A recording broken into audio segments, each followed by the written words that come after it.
உங்கள் போன் 3 நிமிடங்களில் ஆஃப் ஆகும். அந்த அறிவிப்பு திரையில் மின்னியது. கார்த்திக் அதை பார்த்து சின்ன சிரிப்புடன் இருந்தான். இது ஒரு சாதாரண போன் இல்லை. ஒரு வாரம் முன்பு வந்த ஒரு அப்டேட் பிறகு இந்த போன் ஒரு விசித்திரமான விஷயத்தை காட்ட ஆரம்பித்தது. அவன் கேமராவால் யாரையும் பார்த்தால் அவர்களின் மேல் 1% எண் தெரியும்.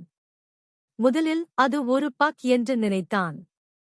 தெருவில் நடக்கும் மனிதர்கள் மீது 78%, 42%, 65% என்று எண்கள் தெரிந்தது. அதற்கு அர்த்தம் தெரியவில்லை. ஆனால் ஒரு நாள் தாத்தாவை பார்த்தபோது 3% என்று வந்தது. அவன் அதை கவனிக்காமல் இருக்க முயன்றான். ஆனால் அந்த இரவே தாத்தா இறந்தார். அதற்குப் பிறகு எல்லாமே மாறிவிட்டது. கார்த்திக் எப்போதும் அந்த எண்களைப் பார்க்க ஆரம்பித்தான். ஒவ்வொருவரும் 1%ஆகவே அவனுக்கு தோன்றினர். பஸ் கண்டக்டர் 65%, டீ கடை அண்ணா 51%, தெருவில் ஒருவர் 89%. இது பயமாக இருந்தாலும் அதை நிறுத்த முடியவில்லை. ஒரு நாள் சிக்னலில் நின்றபோது ஒரு சின்ன பையன் அவன் அம்மாவுடன் சிரித்துக் கொண்டிருந்தான். கார்த்திக் பார்த்தான், 1%. அவன் இதயம் திடுக்கிட்டது. நான் சொல்லலாமா?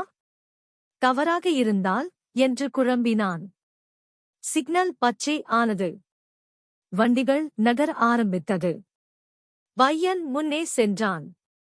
நிறுத்து என்று கார்த்திக் கத்தினான். அந்த அம்மா உடனே அவனை இழுத்துக் கொண்டாள். ஒரு வேகமான பைக் அவர்கள் அருகே சென்றது. ஒரு நிமிஷம் அமைதி. பையன் பாதுகாப்பாக இருந்தான். கார்த்திக் மீண்டும் பார்த்தான். 76%. அந்த நேரத்தில் அவனுக்கு புரிந்தது. இந்த எண் இறப்பை சொல்லவில்லை. வாய்ப்பை தான் காட்டுகிறது. அதன் பிறகு கார்த்திக் அந்த போனை பயன்படுத்த ஆரம்பித்தான். பலரின் வாழ்க்கையில் மாற்றம் கொண்டு வந்தான்.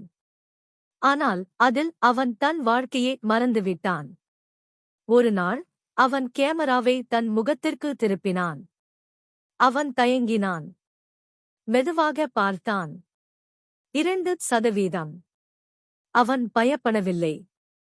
அமைதியாக நின்றான். பிறகு திடீரென்று ஓட ஆரம்பித்தான். மக்களை கடந்து வேகமாக ஓடினான். ஒரு பழைய வீட்டு முன் நின்றான். கதவை தட்டினான். கதவு திறந்தது. அவன் அம்மா நின்றிருந்தார். எதையும் சொல்லாமல் அவன் அவரை கட்டிப்பிடித்தான். என்னாச்சு என்று அவள் கேட்டாள். அவன் சொன்னான். மன்னிச்சுக்கோ. எதுக்கு என்று கேட்டாள்.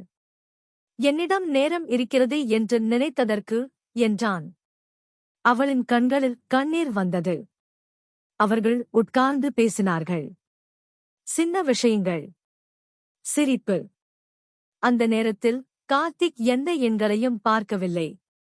அவன் அந்த தருணத்தை உணர்ந்தான். அவன் போன் கீழே விழுந்தது. அம்மா அதை எடுத்தார். திரையில் 0. அவள் பயந்தார். கார்த்திக். ஆனால் அவன் அமைதியாக சிரித்துக் கொண்டே இருந்தான். அவள் குழப்பத்துடன் திரையை மீண்டும் பார்த்தாள். அவள் அதிர்ச்சியடைந்தாள். கார்த்திக் மெதுவாக சொன்னான். நேரம் முடிவதில்லை. அது ஒருவரிடமிருந்து மற்றவரிடம் போகிறது. திரை அணைந்தது. கற்பனை, மோரல் சோகஸ்மெலி. நமக்கு நேரம் இருக்கும்போது அதன் மதிப்பு தெரியாது.